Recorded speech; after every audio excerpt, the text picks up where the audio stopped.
우리 박아브라함 목사님 부부께서 특성하시니까 너무나 좋죠. 이렇게 아주 부부가 이렇게 아주 너무나 아주 아름다운 것입니다.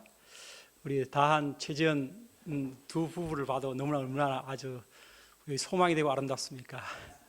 이처럼 이 땅에서 하나님께서 누리게 하신 최고의 복은 저는 이제 예수님을 만나는 것, 이제 그것은 이제 그거는 뭐 영순이고 그 첫 번째는 바로 부부의 그런 가정의 그런 스윗 홈을 누리도록 하신 그 축복이라고 생각합니다.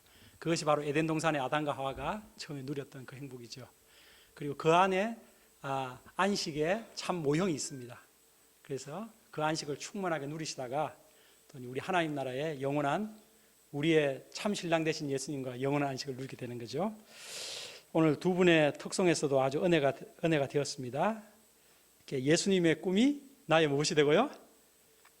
나의 비전이 되고, 예수님의 꿈이 나의 꿈이 되고, 또 예수님의 성품이 나의 인격이 되는, 예수님의 성품이 곧 나의 성품이 되는 그런 우리의 비전 가운데 초보를 넘어서서 우리가 성숙해질 수 있기를 간절히 기도합니다.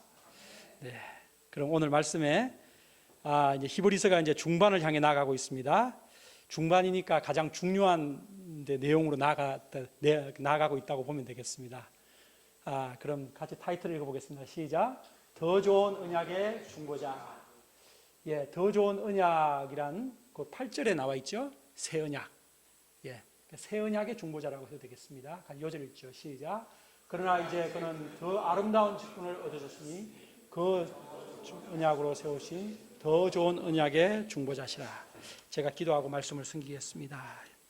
고마우신 하나님 아버지, 저희들 매주마다 이렇게 하나님께 나와 예배드리는 참 이 세상에서 가장 행복한 시간을 주셔서 감사합니다. 주님, 이 시간 예배드리며 또 말씀 들으며 우리 하나님께서 주시는 참된 안식을 누리는 오늘 주일 예배가 되게 하여 주옵소서.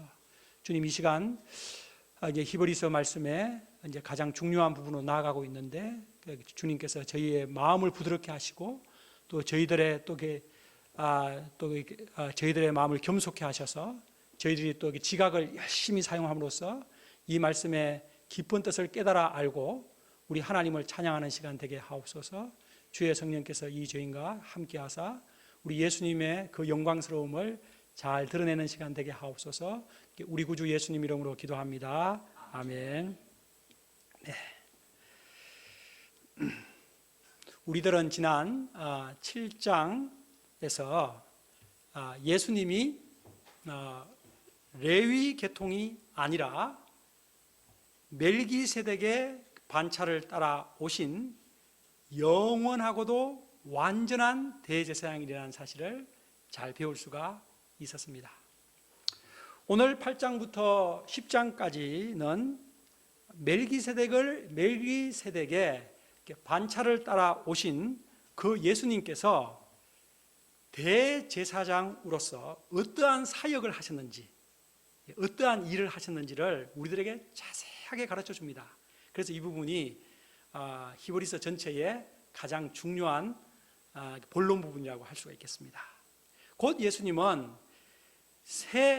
더 좋은 언약, 새 언약의 중보자로서 우리들을 위해서 속죄 사역을 완성하셨음을 우리에게 가르쳐 줍니다. 이 시간 새 언약의 중보자이신 예수님을 통해서 우리가 누리게 된 은혜가 무엇인지를 배우고 우리 예수님께 깊은 감사와 찬송을 돌리는 시간 될 수 있기를 기도합니다. 우리 함께 1절을 읽어봅시다. 시작. 지금 우리가 하는 말의 요점은 이러한 대제사장이 우리에게 있다.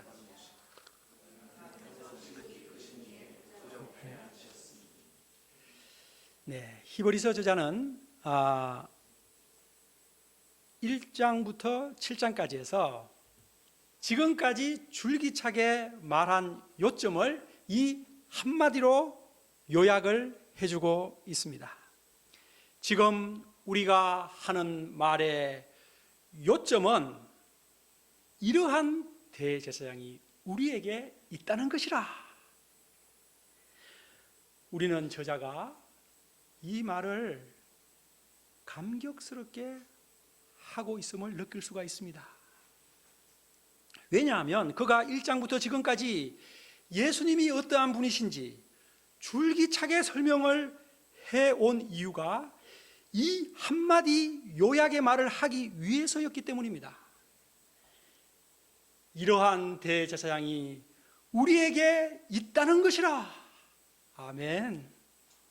당시 유대인들은 기독교로 개종한 유대인들에게 너희들은 대제사장이 없지 않느냐라고 비난했습니다.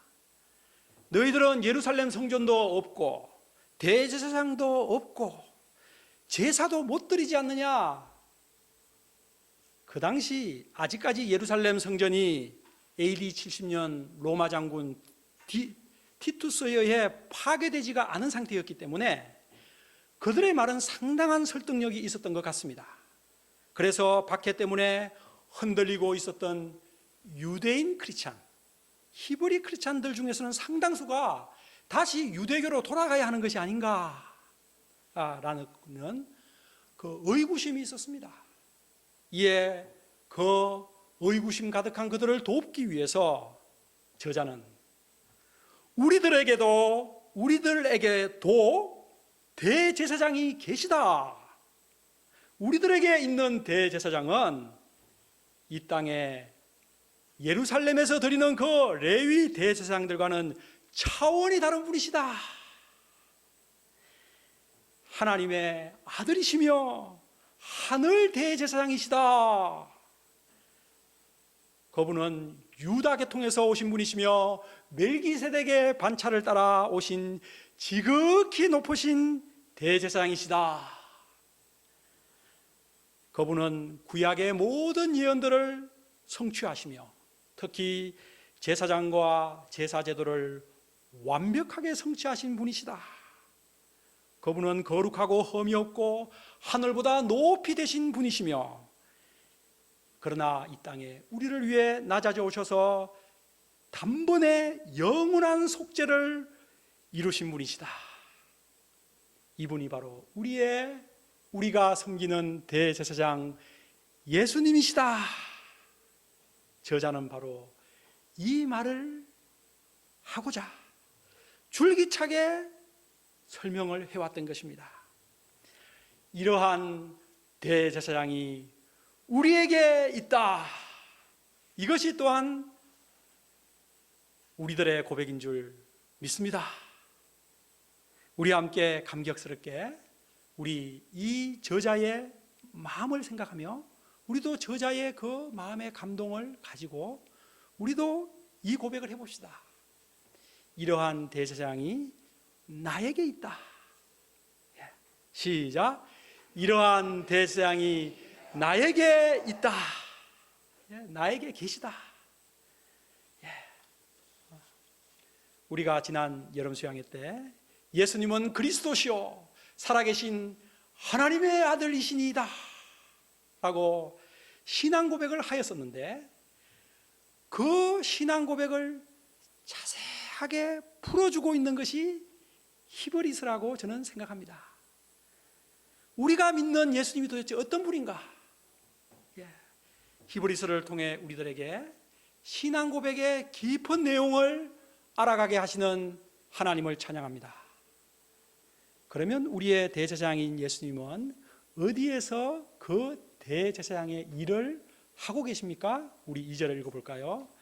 시작. 성소와 참장막에서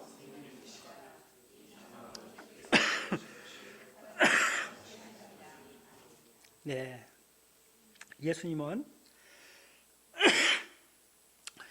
이 땅의 성소인 예루살렘 성전에서 섬기시는 분이 아닙니다. 하나님께서 친히 세우신 하늘 성소, 곧 참 장막에서 섬기시는 분이십니다. 요한복음 2장에 보면 예수님께서 예루살렘의 성전에 들어가셔서 유대인들에게 말씀하셨습니다. 이 성전을 헐라 내가 사흘 동안에 일으키리라. 그때 유대인들이 이 성전은 46년 동안 지었건을 네가 3일 동안에 일으키겠느냐? 라며 분노했습니다. 그러나 예수님은 성전된 자기 육체를 가리켜 말씀하신 것이었습니다. 예수님은 이 땅에 오셔서 십자가로 속죄 사역을 완성하시고 부활 성천하셔서 하나님 보좌 우편에 앉아서 하늘 성소 곧 참 장막에서 제사장의 일을 하고 계십니다. 그곳에서 우리들을 위해 중보기도 하고 계십니다. 이제 저자는 3절부터 이 하늘 대제사장 되신 예수님과 이 땅의 그 레위 제사장들과를 비교해서 설명합니다. 3절을 같이 읽어보죠.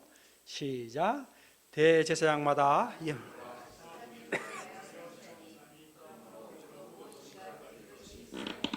네, 이 땅의 대제사장들은 하나님께 예물과 제사를 드리기 위해서 세움을 받은 자들입니다.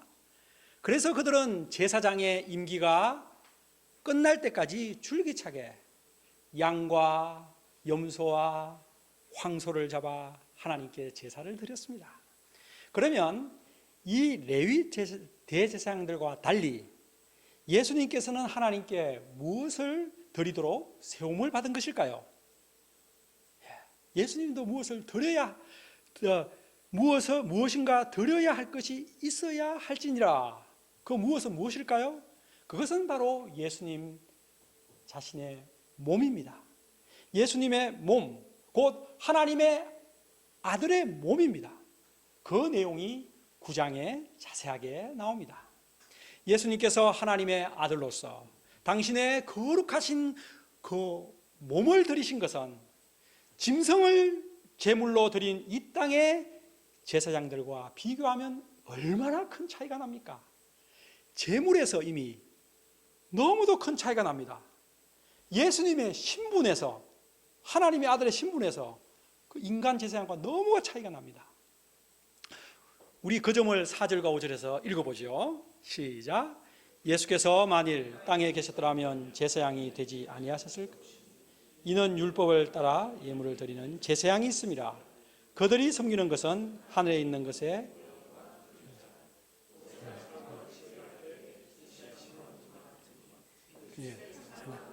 산에서 내게 보이던. 네, 예수님께서 만일 십자가를 지신 후에 이 땅에 계속 머물러 계셨다면, 그렇게 가정을 해보는 것입니다. 이 땅에 계셨더라면 예수님은 제사장이 되지 아니하셨을 것이라는 것입니다. 당연하지 않습니까? 예수님은 십자가 속죄 사역을 완수하신 후 어떻게 하셨습니까? 부활하셨고, 그리고 하늘로 성천하셔서 하늘 성소로 들어가셨습니다.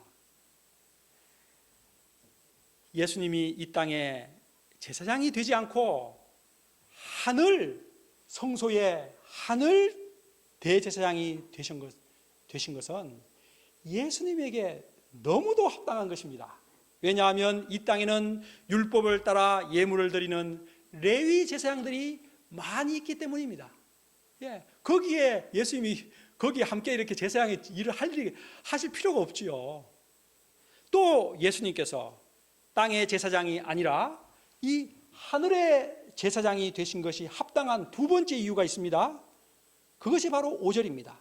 그것은 이 땅의 레위 제사장들이 섬기는 그들이 봉사하는 그 성전은 모형과 그림자에 불과하기 때문입니다. 예수님은 그런 모형과 그림자에서 섬기시는 제사장이 아니라 원형과 실체에 해당하는 하늘 지성소에서 섬기는 제사장이시기 때문입니다. 성전의 모형에 대해서 우리가 잠깐 생각해 볼 필요가 있는데, 성전이 지금 모형이라고 말하고 있지 않습니까?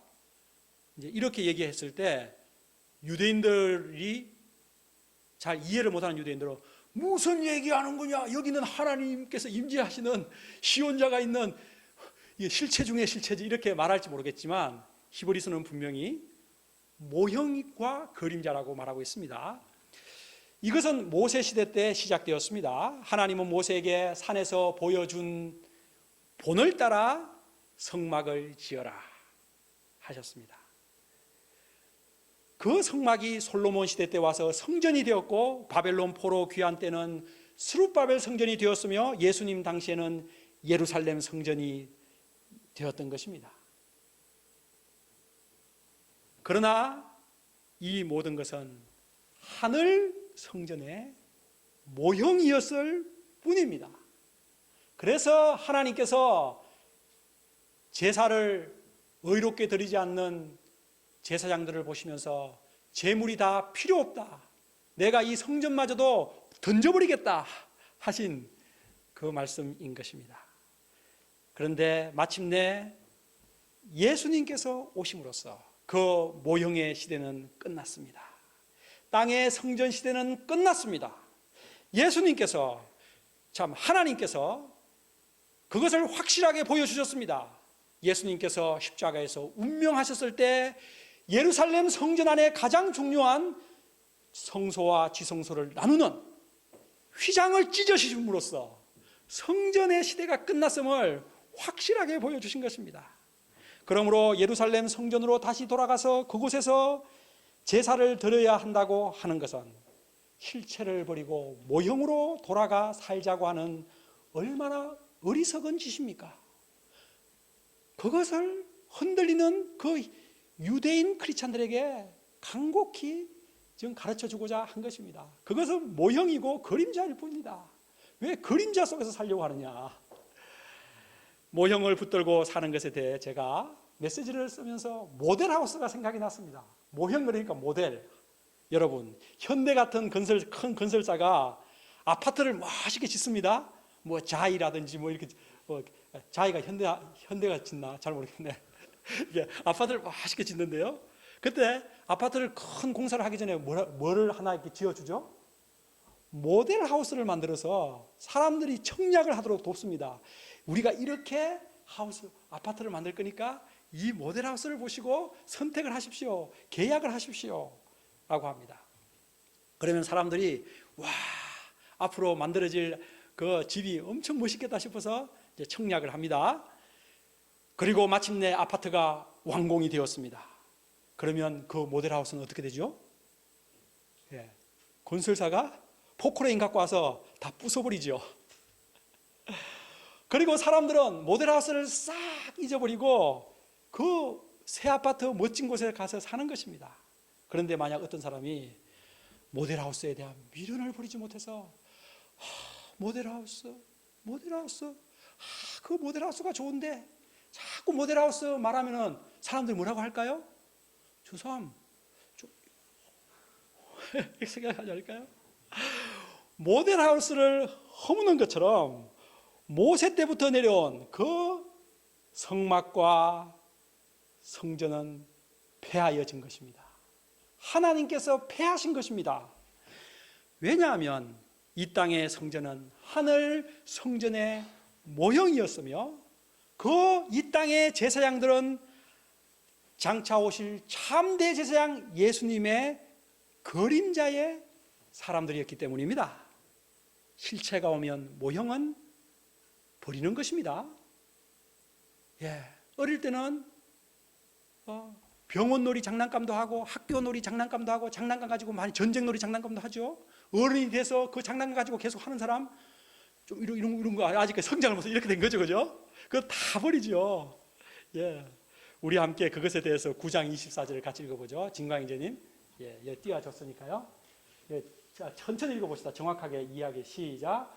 그리스도께서는 참것의 그림자인 손으로 만든 성소에 들어가지 아니하시고 바로 하늘에 들어가사 이제 우리를 위하여 하나님 앞에 나타나셨다. 참것의 그림자, 참것이 있고 그림자가 있다는 거죠. 그 손으로 만든 성소, 그것은 그림자인 거죠. 그곳에 들어가지 않고 예수님은 바로 하늘에 참것에 들어가셨습니다. 자, 그렇다면 이처럼 참 성소에 들어가신 참 실체 되신 예수님, 이 예수님은 얼마나 놀라운 분입니까? 우리 그것에 대해서 6절 읽어봅시다. 시작. 그러나 이제 그는 더 아름다운 직분을 얻으셨습니다. 더 좋은, 이 땅의 레위 제사장들과 비교하여 예수님은 직분에 있어서 더 아름다운 직분, 이것이 더 탁월한 직분이라고, 원어적으로 해석하면 더 탁월하다고, 줄기차게 히브리서가 천사보다 탁월하다 이렇게 하지 않습니까? 그것처럼 계속 탁월하다는 단어를 계속해서 같은 단어를 쓰고 있거든요. 그래서 더 탁월한 직분을 얻으셨습니다. 이 땅의 레위 제사장들도 아주 아름다운 직분이지 않습니까? 출애굽기 28장에 보면 하나님은 레위 제사장들의 옷을 아주 아름답고 영화롭게 만들도록 방향을 줬습니다. 옷은 금실, 청색, 자색, 홍색 실로 만들도록 하셨고, 어깨와 가슴에는 이스라엘 12지파의 12보석을 달도록 하셨습니다. 일반 평민들은 아예 그런 색깔의 옷도 입을 수 없었을 뿐 아니라 보석을 단다는 것 자체가 불가능하죠. 그런데 가장 진귀한 보석들로 가장 아름다운 색깔의 옷으로 제사장의 옷을 입고 있었기 때문에 백성들이 제사장 앞에 가면 그냥 그 자체로 그냥 놀랍게 눈이 휘둥그레지는 것이죠. 그래서 이렇게 마치 하나님의 대리자라고 생각하면서, 그렇게 하나님께서 옷을 아름답게 하신 것은 그 직분이 그 레위 사람이 훌륭한 것이 아니고 그 사람이 맡고 있는 그 직분이 하나님을 섬기는 직분이기 때문에 그런 것입니다. 그런데 예수님은 이보다 훨씬 뛰어나고 아름다운 직분을 얻으셨다고 말하고 있습니다. 그 이유가 무엇입니까? 이는 지금까지 말한 것을 요약하여 설명하면 예수님께서 얻으신 직분은 땅에 속한 직분이 아니라 하늘에 속한 직분이며, 모형 안에서 섬기는 것이 아니라 원형인 참장막에서 섬기는 직분이기 때문입니다. 그리고 예수님의 직분이 레위 제사장들의 그 직분보다 더 아름다운 이유가 뒷부분에 있죠. 새 언약의 탁월함 때문입니다.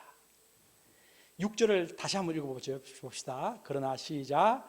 그러나 이제 그는 더 아름다운 직분을 얻으셨으니 그는 더 좋은 약속으로 세우신 더 좋은 언약의 중보자이시기 때문에, 그분의 직분이 그렇게 타는 것입니다. 저자는 예수님의 직분이 더 아름다운 이유가 예수님이 더 좋은 약속으로 세워진 더 좋은 언약의 중보자시기 때문이라고 말하고 있습니다. 예수님은 더 좋은 약속으로 세워진 더 좋은 언약의 중보자이십니다. 여기서 더 좋은 언약은 8절에 나오죠. 새 언약을 말하는 것입니다.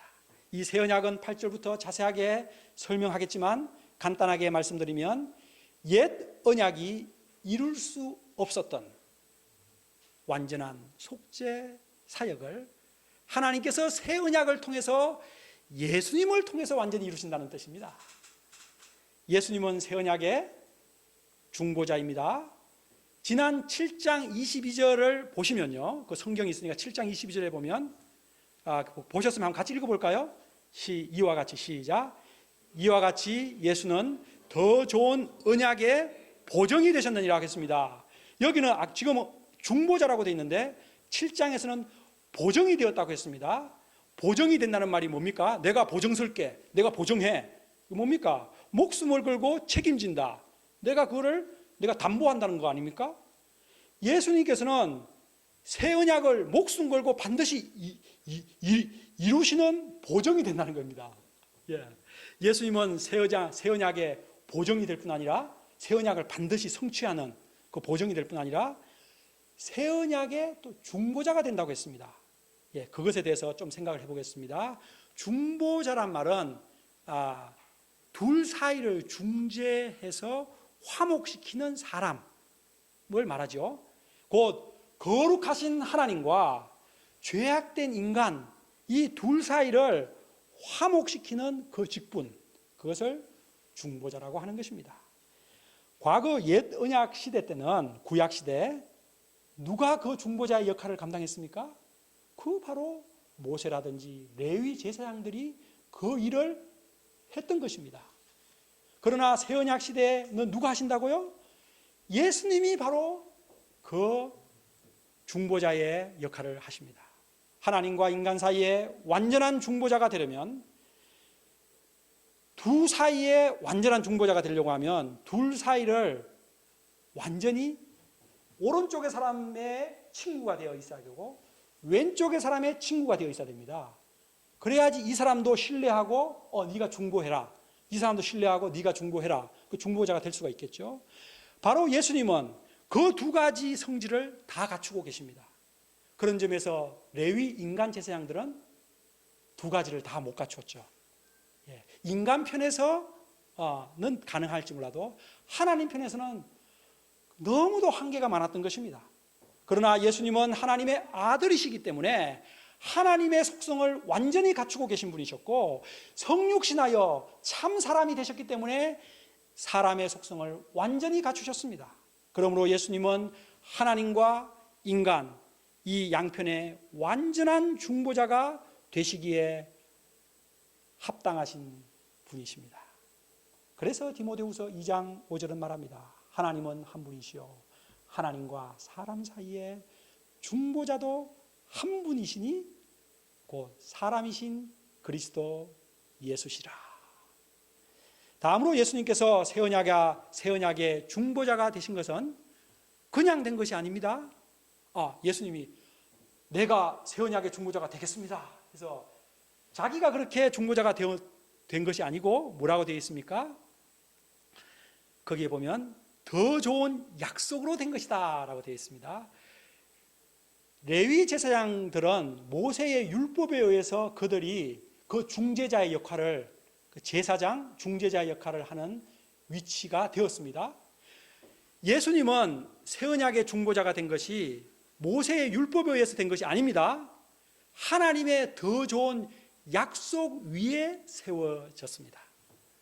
더 좋은 약속이란 무엇일까요?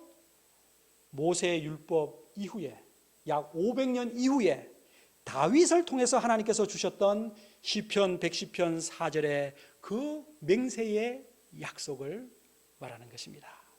우리 함께 그 시편 110편 4절은 이미 옛날에 많이 읽었기 때문에 7장 28절을 같이 읽어보겠습니다.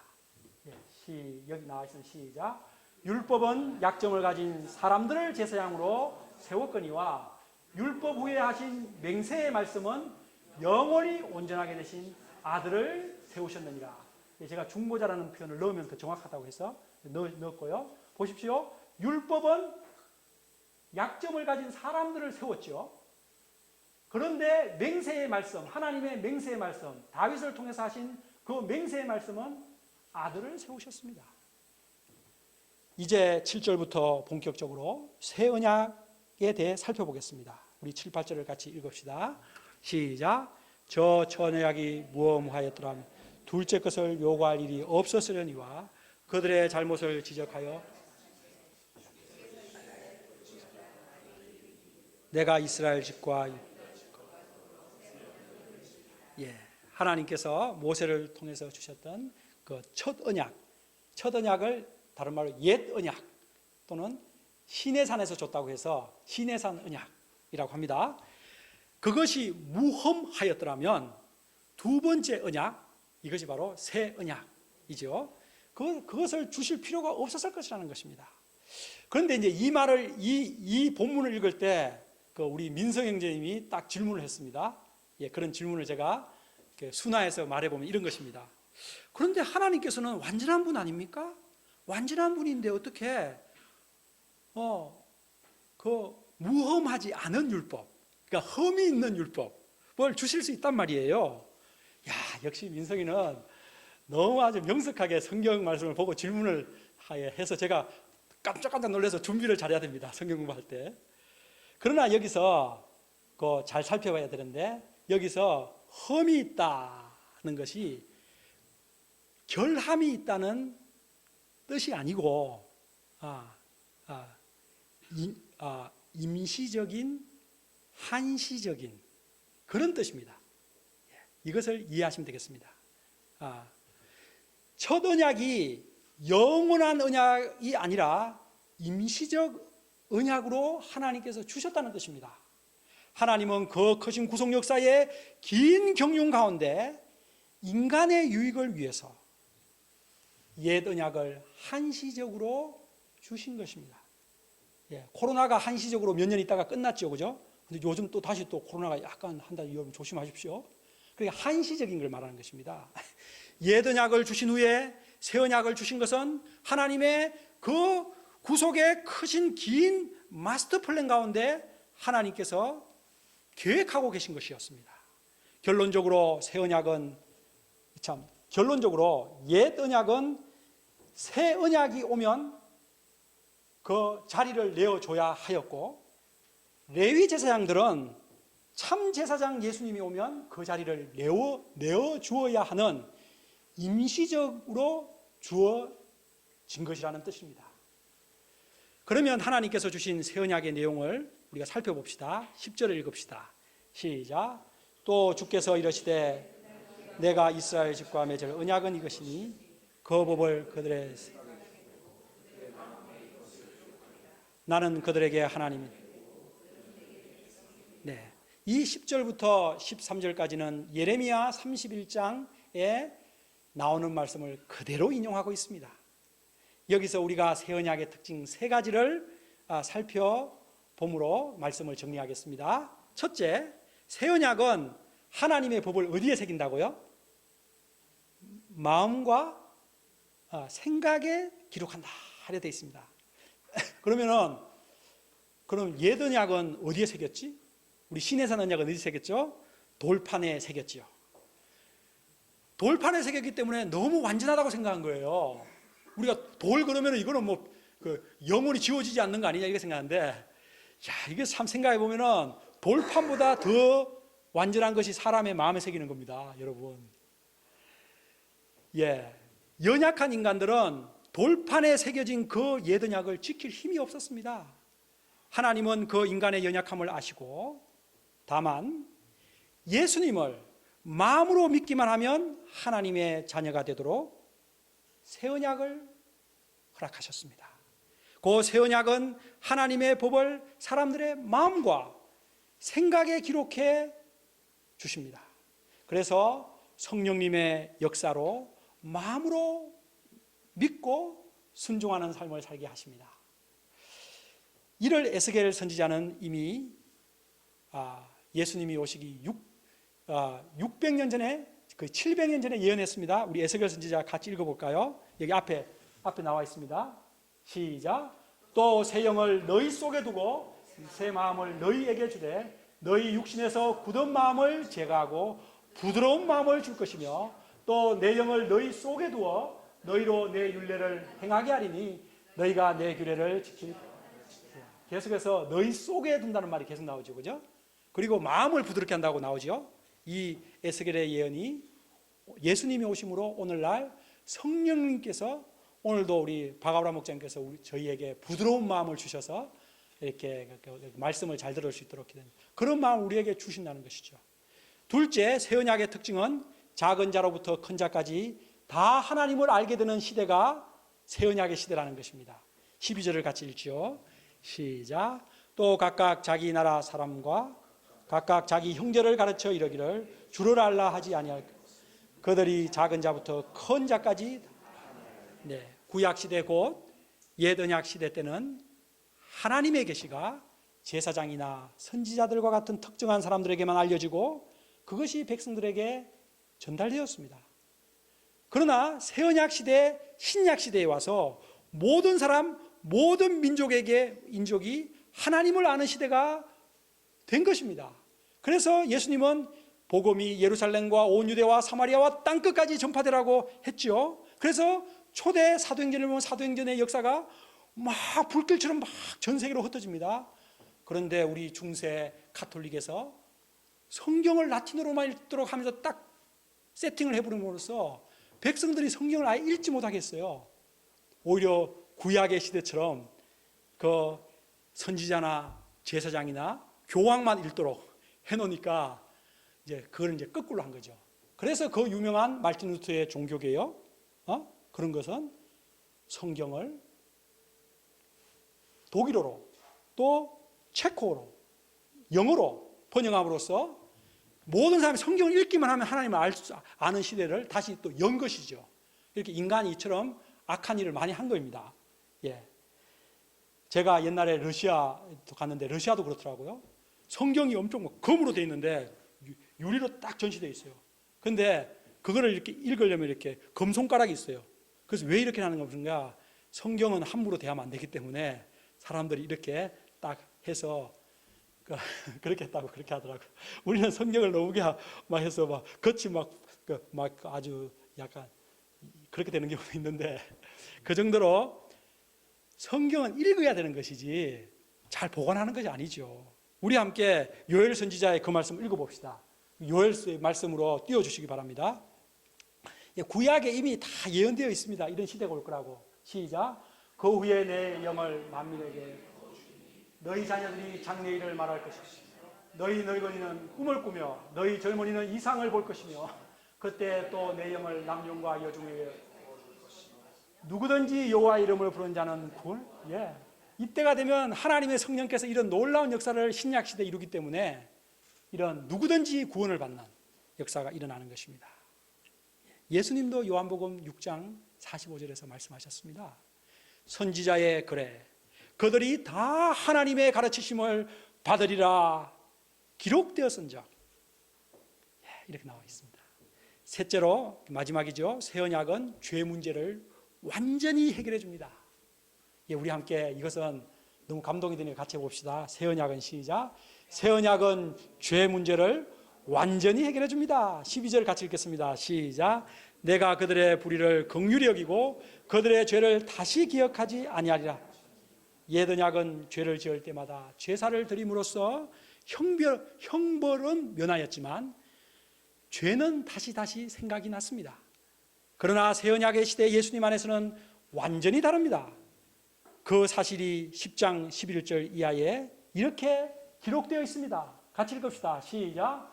제사장마다 매일 서서 섬기며 자주 같은 제사를 드리되 이 제사는 언제나 죄를 없게 하지 못하거니와 오직 그리스도는 죄를 위하여 한 영원한 제사를 드리시고 그가 거룩하게 된 자들을 한 번의 제사로 영원히 온전하게 하셨느니라. 앞에 제사장들은 이 제사는 언제나 죄를 없게 하지 못했지만 예수님은 완전히 영원히 이루셨다는 것이죠. 우리가 예수님의 보혈을 믿을 때 하나님은 우리의 죄를 흰눈보다 더하게 깨끗하게 씻어주시고 다시는 기억하지 아니하십니다. 여러분들 이렇게 죄를 고백하고 나서도 과거의 어떤 테러블한 죄는 자꾸 기억이 나가지고 나중에 하나님 나라 가면은 하나님이 그거 말씀하시지 않을까 하는데 하나님 나 기억도 안 나는데 그렇게 하십니다. 오히려 우리가 그것을 도리어 그렇게 하는 것이죠. 우리가 그것조차도 회개해야 됩니다. 그래서 깔끔하게 내 죄를 잊어야 되고 상대방의 죄들도 잊어야 됩니다. 저 사람이 옛날에 라이프 테스팅 들어보니까 이런 죄들이 있었는데 하면서 생각을 하면서 그거를 흠잡으면 절대 안 됩니다. 이는 새 언약 시대에 우리들이 누리는 최고의 축복인 줄 믿습니다. 예수님은 최후의 만찬 자리에서 제자들에게 자신의 죽음이 이 새 언약의 성취임을 이렇게 말씀하셨습니다. 진광재님 누가복음 띄워주시기 바랍니다. 시작. 저녁 먹은 후에 잔도 그와 같이 하여 이르시되 이 잔은 내 피로 세우는 새 언약이니 곧 너희를 위하여 붓는. 예수님이 직접 바로 자신의 피로 새 언약을 성취하심을 말씀하고 있습니다. 마태복음도 같이 읽어볼까요? 시작.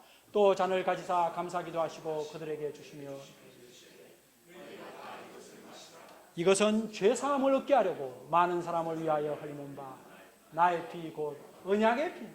새 언약의 피인데 새 언약의 피의 내용은 죄사함을 얻게 하려고. 우리가 어디에 가서 죄사함을 받을 수 있겠습니까? 요즘 사람들이 힘든 이유가 그 어떤 상처, 죄 그런 것입니다. 때문입니다. 우리 모두 예수님께서 세우신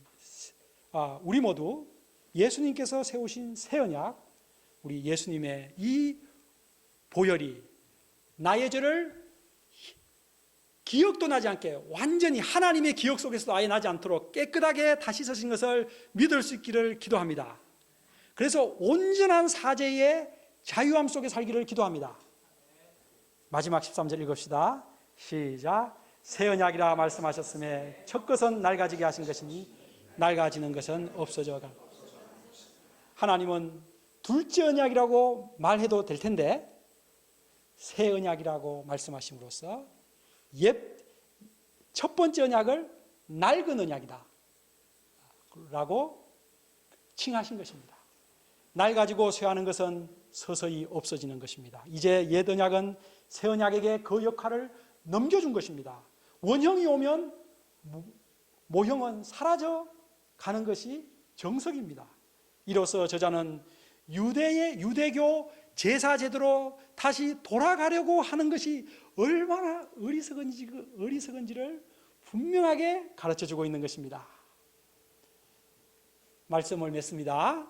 말씀을 맺기 전에 진광제님, 이 옛 언약과 새 언약을 비교하는 도표를 제가 만들어 봤는데 제가 이거 직접 만들어 본 것입니다. 자, 여기를 한번 봐주시기 바랍니다. 예. 자, 왼쪽은 옛 언약이고요, 오른쪽은 새 언약입니다. 제가 이렇게 질문하면 여러분들이 말씀을 좀 해봐 주세요. 옛 언약은 장소가 어디입니까?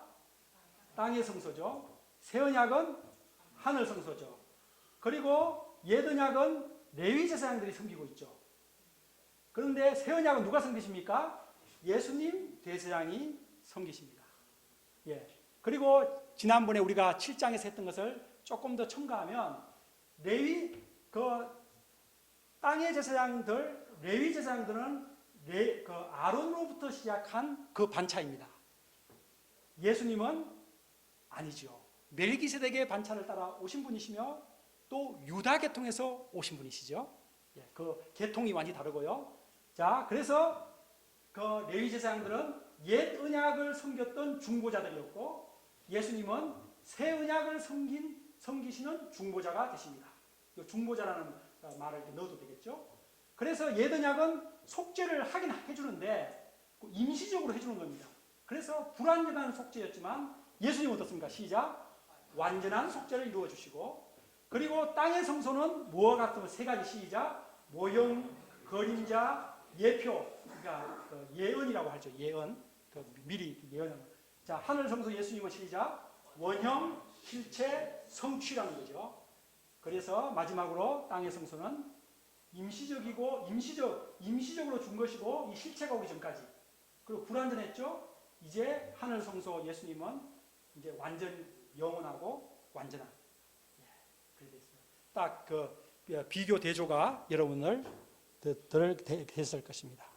그래서 제가 이것이 하나님의 크신 구속의 경륜 가운데 하나님께서 하셨다는 거, 여러분 그것이 일단 이해를 하시면 좋겠고요. 그래서 예수님은 이 히브리서에 가장 많이 나온 단어가 제사장이라는 단어고 두 번째로 많이 나온 단어가 있어요. 그것이 뭔가 하면 더 좋은이라는 단어가 있어요. 더 좋은. 그래서 제가 보니까 더 좋은이 총 7개나 나오더라고요. 더 좋은 직분을 가지셨고 더 좋은 언약, 더 좋은 약속, 더 좋은 중보자, 더 좋은 구원, 더 좋은 소망, 더 좋은 언약의 보정, 이 모든 것이 다 예수님입니다. 예수님은 여러분 더 좋은 예수님, 우리한테 주신 하나님께 감사드립니다. 새 언약은 우리가 이제 제가 이렇게 정리하면 새 언약은 옛 언약과 비교할 수 없이 더 좋은 언약입니다. 그리고 예수님은 새 언약의 보정이 되시고 새 언약의 중보자가 되십니다. 그래서 우리를 하나님과 화목케 하시고 우리들에게 영원하고도 완전한 죄사함을 주셨습니다. 새 언약의 중보자이신 예수님을 찬양합시다. 이번 한 주 우리 모두 새 언약의 중보자 예수님을 내 마음에 모시고 새 언약의 중보자 되신 예수님 감사합니다. 나를 다스려 주세요 하며 그 죄사함의 큰 자유를 누리시는 은혜와 기쁨이 넘친 한 주가 되시기를 기도합니다. 기도하겠습니다. 고마우신 하나님 아버지, 예수님을 저희들에게 새 언약의 보정으로 주시고 또 또 중보자로 주셔서 저희가 이제 더 이상 죄 문제로 시달리지 않게 해주신 것을 감사합니다. 언제든지 예수님께 나가면 주님, 우리의 죄를 영원히 완전히 다 씻어주시고 죄를 다시는 기억도 하지 않겠다고 하신 하나님의 감격적인 약속으로 인해서 감사를 드립니다. 주님, 저희에게 나에게 이러한 대제사장이 계시다, 이 한마디 말을 날마다 외치며 우리 승리하며 살아가는 우리 관악칠부 모든 분들 되게 하옵소서. 예수님 이름으로 기도합니다. 아멘.